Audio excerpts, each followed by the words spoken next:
Hello Mrs. Solution. Ndio, habari yako?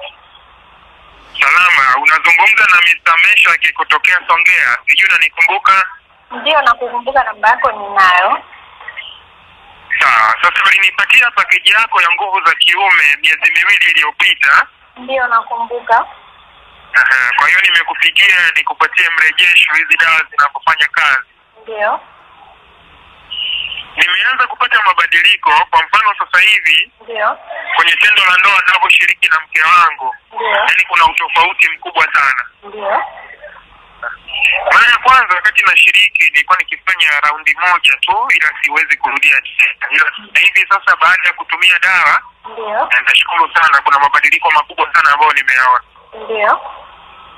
Naweza kushiriki raundi zaidi ya 2, nafanya zaidi hata mara 2, mara 3 bila kuchoka, na hisia ninazipata vizuri kabisa, tofauti na mwanzo. Ndio. Kwa hiyo kwa jambo hilo hizi dawa zako niseme zimenisaidia kwa kiasi kikubwa sana. Okay, hongera sana. Ingawa nilichukua dawa sina imani, nilikuwa na wasiwasi, lakini kwa hapa maendeleo haya ninayoyaona, Ndio. Ninasema asante sana, na uzidi kubarikiwa, uzidi kuwasaidia wanaume na watu wenye nguvu za kiume. Hizi changamoto za nguvu za kiume Ndio. imekuwa ni tatizo kubwa sana, sema mtu anaogopa kuongea. Ndio, ni kweli kabisa. Nimesha. Sasa ninashukuru sana kwa huduma yako, umenisaidia kwa kiasi kikubwa sana. Okay, sawa. Nimesha kitoka, ni kuombe kitu kimoja. Ninaweza kuposti hii shuhuda yako?